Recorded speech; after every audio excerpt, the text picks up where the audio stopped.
Buenos días, mi nombre es Pedro Damián Gama Vázquez y estamos en la materia de arquitectura de computadoras y vamos a hablar sobre lo que es un procesador, un microprocesador y también su funcionamiento. Entonces, para empezar, primero vamos a hablar sobre las diferencias de un procesador y un microprocesador. Y bueno, primero quiero abordar eh, la razón de la confusión de estos dos términos. Bueno, ambas palabras se usan a menudo como que significaran lo mismo. Y sí, tienen similitudes, pero no es exactamente lo mismo. Sí hay muchas similitudes y demasiada confusión, pero bueno, un microprocesador es siempre un procesador, pero no todos los procesadores son microprocesadores. Esa es una de las primeras cosas que hay que entender. Eh, un microprocesador siempre tiene que ser el procesador principal.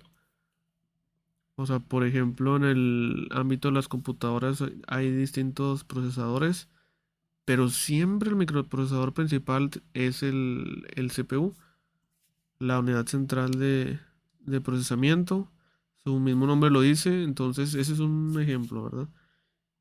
Pero por ejemplo, si hablamos, por ejemplo, de una GPU, de una tarjeta gráfica, pues en el término de la tarjeta gráfica, la GPU sí puede ser, sí entra como microprocesador, pues es la central de una gráfica, pero por ejemplo en el ámbito de las computadoras no. Si estamos hablando de una tarjeta gráfica externa, ¿verdad? O sea, la GPU de una gráfica externa no entra como microprocesador si hablamos de una computadora normal de escritorio.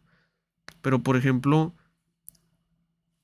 eh, si estamos hablando por ejemplo, de laptops, cambia ahí porque tanto el CPU y la GPU están integradas en un mismo chip.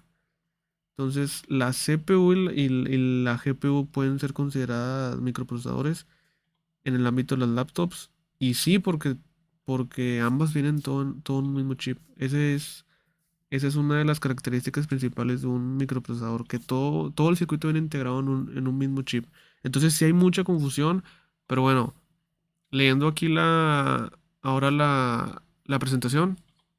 En el contexto general de la tecnología de la información, procesador y microprocesador suelen usarse indistintamente para referirse a la CPU de un ordenador o un dispositivo electrónico. Sin embargo, existe una diferencia técnica entre ambos términos que vale la pena destacar, que sobre esto ya hablé ahorita un poco.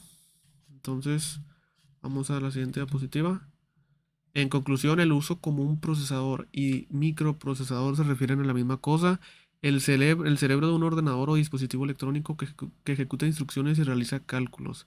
Sin embargo, técnicamente el procesador es más general y puede incluir otras unidades de procesamiento, mientras que un microprocesador describe específicamente un procesador en un solo chip, un circuito integrado en un solo mismo chip.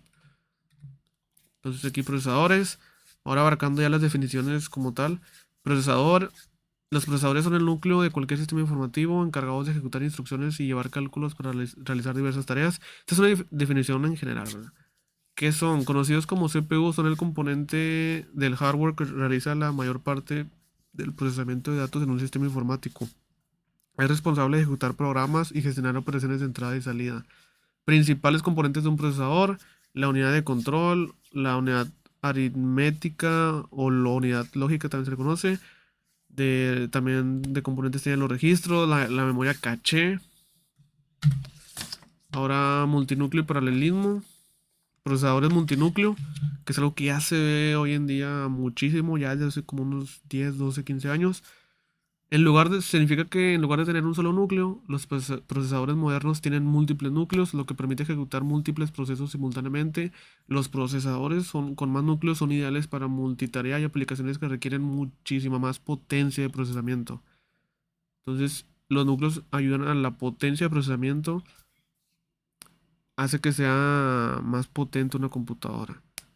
En cambio, los threads, los hilos, no hace que una computadora sea más potente, solamente permite, permite aumentar la eficiencia del procesador, no que sea más potente.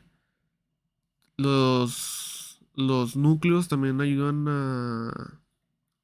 por ejemplo, por ejemplo, para los videojuegos también ayudan. No, no tanto las frecuencias. Bueno, depende que se busque, pero una combinación de una buena frecuencia de procesador y de núcleos es o sea, tenemos que ver el objetivo, ¿verdad? Qué programa queremos correr y etcétera. Y acá a la derecha hay una imagen que representa que en este caso un procesador de 2 núcleos. Ahorita hay de 4, 8, 6, 12 núcleos, veintitantos núcleos para procesadores de servidores como los Xeon. Pero bueno, de esos hablamos más después.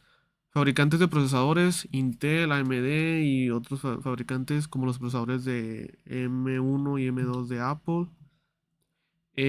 Intel, uno de los mayores fabricantes de procesadores conocidos por sus procesadores Core, Xeon, que son para servidores, AMD para computadoras Ryzen y para servidores EPYC, no sé cuál es la pronunciación correcta de esos AMD. Aplicaciones y uso de procesadores para PCs, para servidores, para dispositivos móviles. Para servidores, pues ahí sí se ocupa gran cantidad de núcleos y no gran frecuencia. No importa mucho la frecuencia, pero importan mucho los núcleos. No se ocupa velocidades, se ocupa que se puedan hacer múltiples tareas a la vez en el caso de procesadores para núcleos. Aquí de la línea Xeon de Intel están diseñados específicamente para servidores, centros de datos y estaciones de trabajo. Ofrecen características como mayor número de núcleos, como mencionaba anteriormente, y alta capacidad de procesamiento paralelo y compatibilidad con configuraciones múltiples de sockets. Dentro de la línea Xeon está Xeon E, Xeon W, Xeon Scalable. Y estos procesadores Xeon de la línea Xeon suelen ofrecer una alta escalabilidad y confiabilidad con soporte para configuraciones de servidores con múltiples procesadores y capacidades avanzadas de virtualización.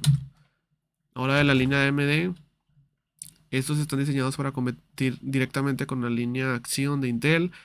Igual ofrecen la cantidad de núcleos, etcétera.